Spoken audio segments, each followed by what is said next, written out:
Today we have a proposal, a bold new proposal by the House Republicans. We will release one of the hostages. So the government shutdown will continue, but we will release the debt ceiling. Now, by the way, if you watch this show, what did I tell you?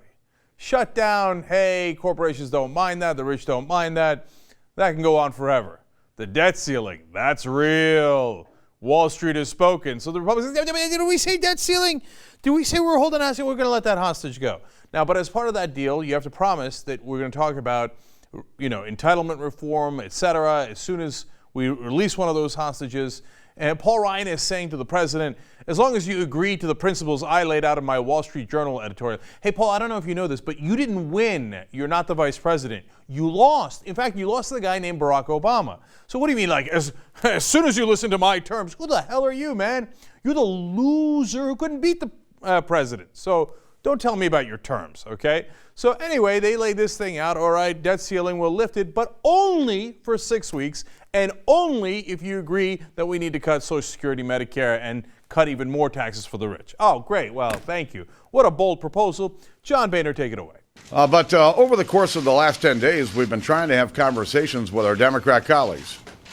They don't want to talk. The president doesn't want to talk. So what we want to do is to offer to the president today the ability to move a temporary increase in the debt ceiling, in agreement to go to conference on the budget, for his willingness to sit down and discuss with us a way forward to reopen the government and to start to deal with America's pressing problems. Listen, it's time for leadership.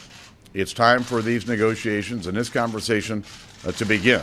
And I would hope that the president would look at this as an opportunity and a good faith effort on our part to move halfway to what he's demanded in order to have these conversations. No, you didn't move halfway. And we should never be having these conversations in the first place. Do it when you're supposed to. When you got legislation about the budget, that's when you negotiate. That's when you fight like hell. You don't do it later. So, I'm going to shut the whole thing down, unless you go halfway. And by the way, halfway is actually shutting the government down. The other half they claim is the debt ceiling. Well, we could have done an entire financial nuclear meltdown. Aren't we merciful? We came halfway. And by the way, we will treat you with respect when you start calling them your Democratic colleagues. That is a correct usage of the term, not Democrat colleagues. You know why these goofball pieces of questionable waste matter say that? Because they got polling long time ago. They say, and they did focus groups, etc. That said, if you call them Democrats, it ends with rat, so it leaves a negative impression on people. These are the children that we're supposed to be respectful to. I'm going to shut the government down. I'm going to shut it down. I'm going to do a nuclear meltdown on the debt crisis. Democrat, you're around. Why don't they treat us with respect? I can't quite tell. Because you've never earned it. And you also didn't earn the right to dictate all the policies in this country. I don't know if you know this, but you lost the last presidential election. You lost the Senate. And by the way, on the popular vote, you got less votes in the House than the Democrats did. But nonetheless, you strut around as if you own the place, but you don't. Here's Jay Carney's response. The president is happy that cooler heads at least seem to be prevailing in the House, that there at least seems to be a recognition that default is not an option. Now, the president believes that it would be far better for the Congress, and in this case the House, to raise the debt ceiling for an extended period of time.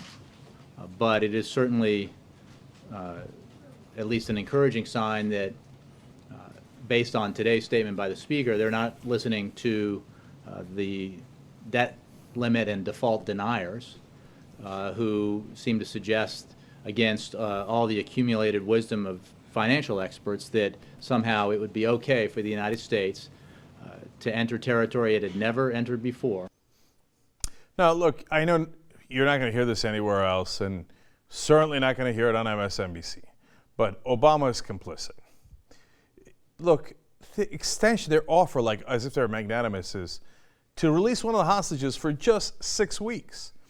And then we'd be right back in the soup. So then the government would continue to be shut down, And over Thanksgiving, we'd have another fight about the debt ceiling.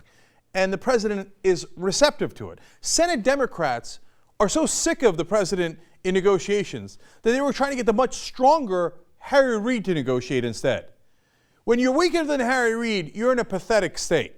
But the reality is, he is not that weak. We saw him in 2 different elections, beat Hillary Clinton. John McCain was less of a challenge given the state in 2008, but he beat Hillary Clinton. And then he turned around and he put a whooping on Mitt Romney in 2012. The guy's not weak.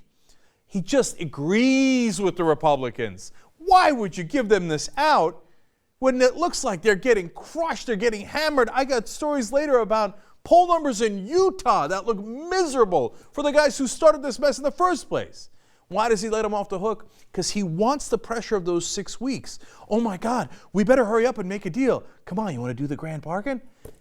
How obvious and transparent is he? This is good cop, bad cop. They're going to come in, and they're going to cut Social Security, they're going to cut Medicare, and they're not going to raise taxes on the rich. In fact, they're going to cut taxes on corporations. President Obama has been dying to do it the whole time he's in office. That's why he agrees to terms that are ridiculous.